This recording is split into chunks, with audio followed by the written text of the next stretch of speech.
Congratulations for Legions of Doom's latest album. It is fantastic. I listened to it last night and I was captivated by it. What was the process in making this like?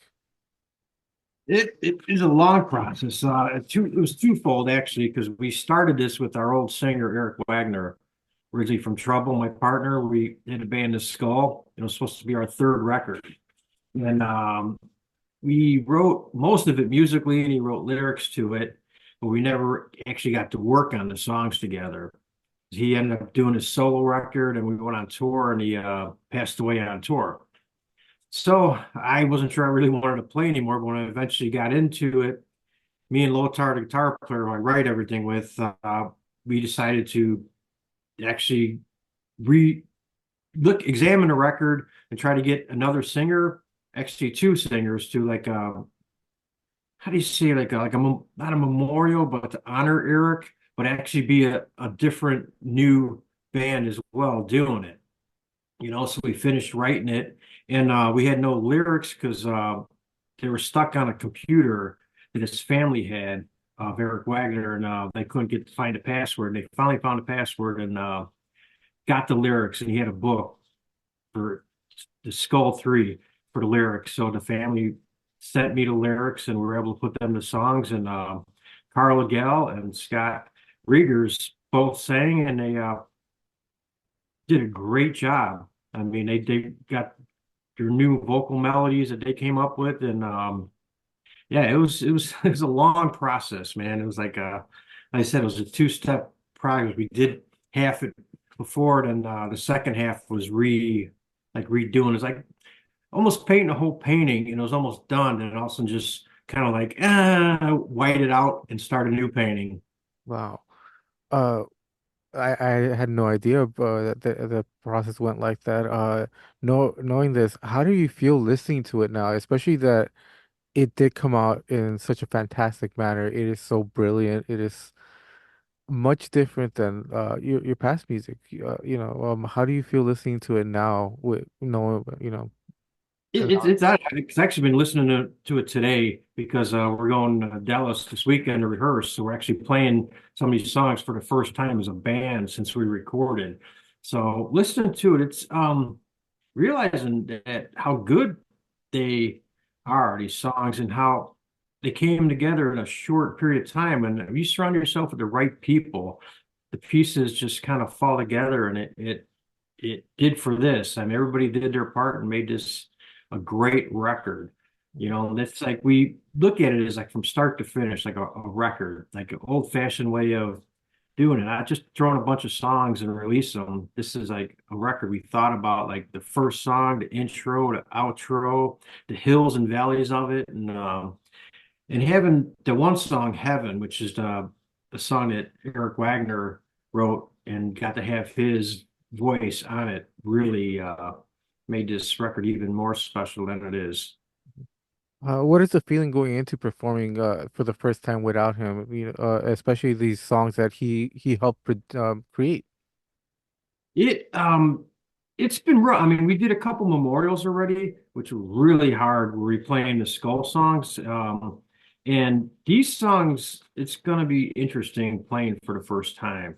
In the studio, it was just kind of we didn't have time to think about it. It was kind of a short window that we had to finish the record, and we did it. So you get busy, you don't think about that. Your emotions kind of are held in check.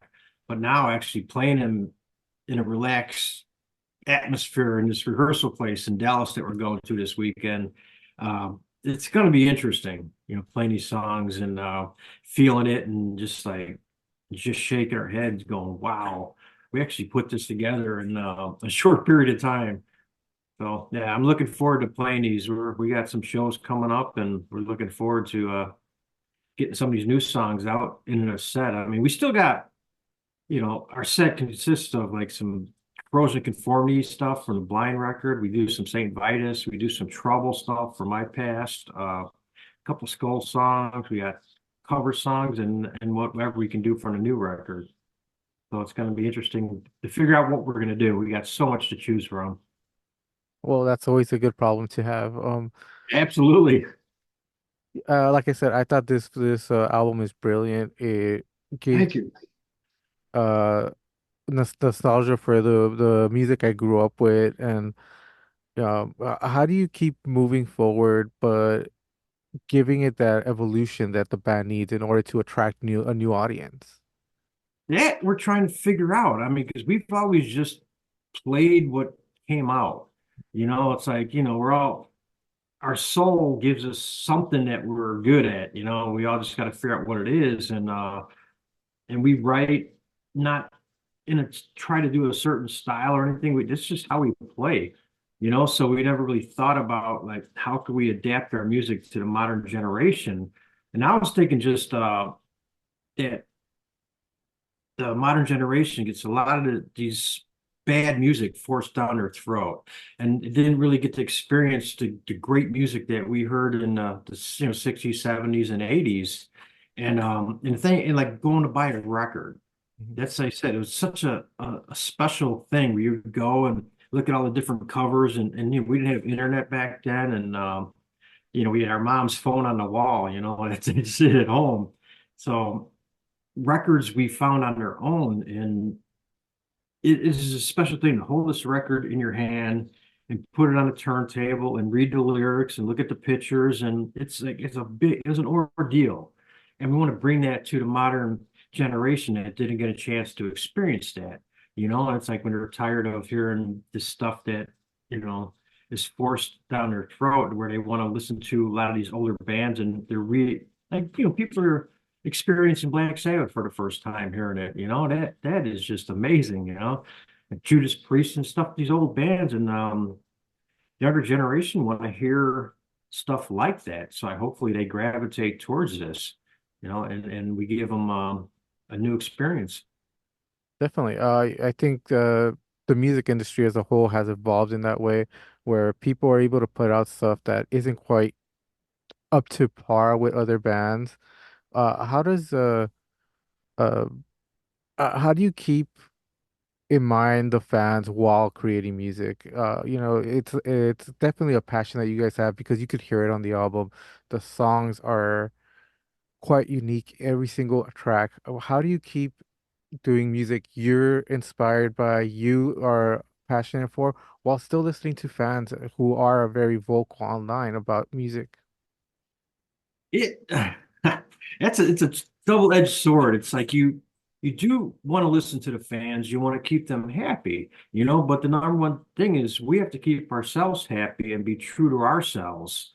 Because if we're doing something that, okay, let's just do something that the fans want without coming from the heart and the soul that we do, you're gonna feel it.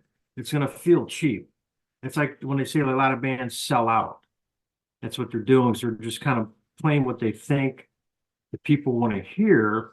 And the heart and soul of when they first started in the early records, it's not there anymore. And we don't want that to happen. So we take our time and let the songs come to us. We want it to be organic, and feel right, and doesn't want to feel rushed. And when we're ready to put out a record, we will, and we want to make sure we have all good songs. We don't have any fillers on there.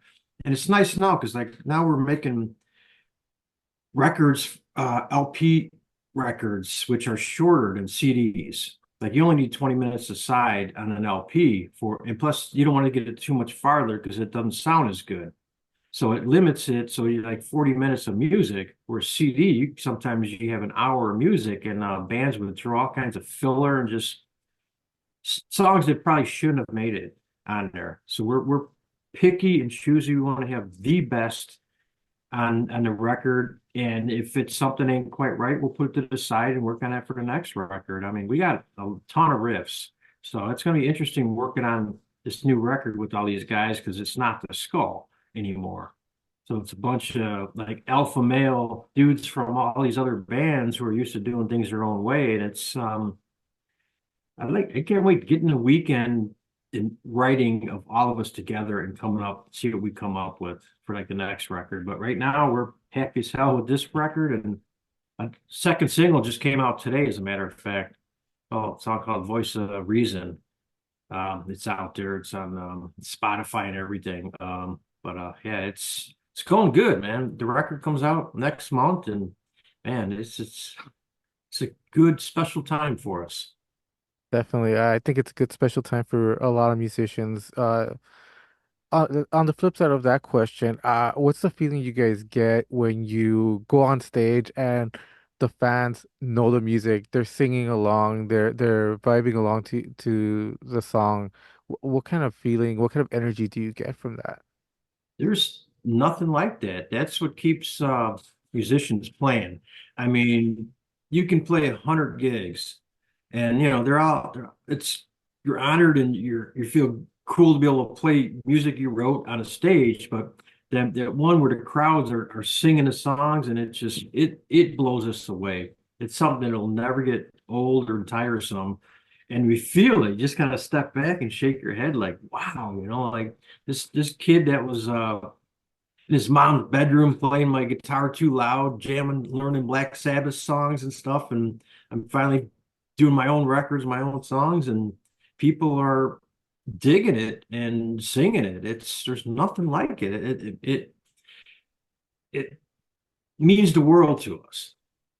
So it's like they're happy, we're happy, and it's just everybody's having a damn good time, man. And how do you describe Skull 3 to people when they ask about it? Describe what? How do you describe Skull 3 to people when they ask about it? Skull what? I 3? The oh, Skull 3. This was originally just going to be called the Skull. I just wanted to call it the Skull. If the label wanted to do it the Skull 3. It was going to be the Skull 3 if we did it with the Skull. But it's like the cover, like David Deandra did a cover, and it's kind of like a rebirth. It's like the end of the Skull, the end of an era, and we're coming out like the butterflies on the cover. It's like we're growing and moving on. It's like the end of this chapter and starting a new chapter. So that's pretty much what this record is. It's like not a bookend, but it's like that middle intermission. And it's like, okay, here and now this is what we're doing. It's the future. Found that arrow, we took the right on that path, and this is what we're doing.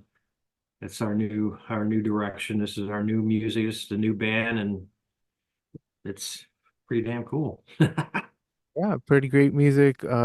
Thank you very much for your time. Congratulations on this album, and I hope to Thank get you. you guys live if you come to LA at some point. So where you at, man?